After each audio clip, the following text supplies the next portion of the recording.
So General George S. Patton is once quoted as saying, "Never tell people how to do things. Tell them what to do, and they'll surprise you with their ingenuity." In very rare instance, do I feel it's my place to tell people how to do things. It is my job to let everyone know what the vision is. Where are we going? What's the vision of the organization, and how are we going to get there?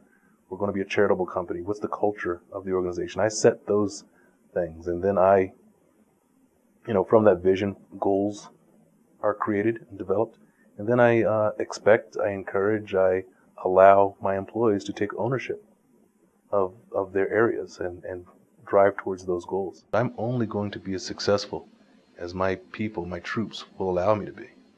So I focus on making sure my people have all the training, all the tools, all the information, everything that they need to do their job. And when they're successful, the organization is successful. When the organization is successful, then I as the leader am successful. You can either work in your business or on your business. And by allowing my organization to do the actual work and the heavy lifting, and again, I'm setting the vision and the goals, I work on the business. I remove the roadblocks and all the impediments to success.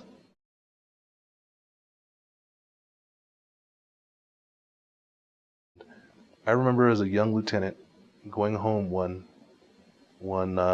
break period, and a good friend of mine from high school, I was venting a little bit with him, and I was talking about all the things that were going on and how upset I was and how dissatisfied I was and how, I really wanted things to be different. And I remember he said to me, "But aren't you in charge?" And he told me, "You're groomed to be a leader, so lead." And that was a big turning point, I think, in my professional career. You always have some degree of control and responsibility for your situation. I've grown as a leader in many ways. I remember in my early days in corporate America and in the military, where when things would happen out of the ordinary, unexpected, we would put the best laid plans, but there was always something that would happen that we didn't plan for, didn't expect. And it was hard not to get flustered or frustrated, because we had put so much energy and work and effort into how we wanted to see things go, and the majority of the times they didn't go exactly that way. And we had to do course corrections and tweak our plans here and there in order to get the desired result. At this point in my career, I've actually learned to expect the unexpected.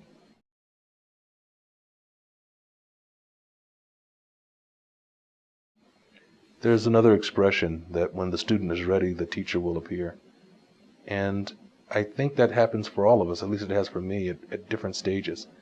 I was ready for some sorts of education at different periods of my career, and lo and behold, the teacher for that phase of my life would appear.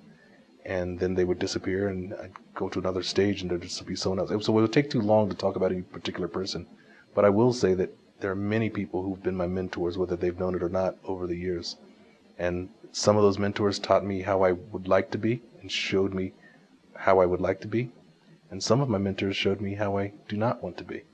So everyone's really a mentor, and to some degree. One of the things I will share with you that I learned is that it's very apparent sometimes that when you have someone who wants to be the boss, and that's why they're in a leadership position, versus someone who just wants to get something done, someone who wants to accomplish something.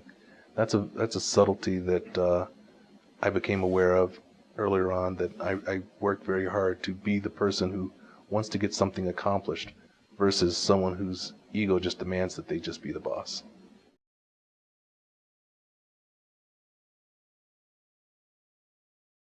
I remember when I first started RTL, I had our org chart. It had everything that a typical org chart has: VP, president, CEO, assistant, VP of sales, VP of operations, engineering, IT, and then all the way down to the clerks and the person who cleans up the room at night. The only thing different about my org chart and the org chart at Cisco or Avaya or some of the other companies where I used to work is that my name was in every box. So, and that's a lesson that's still very valuable. And when hiring people today to work in a small company, they have to realize that there will be multiple hats that have to be worn. Working for a small business is not the same as working for a large company.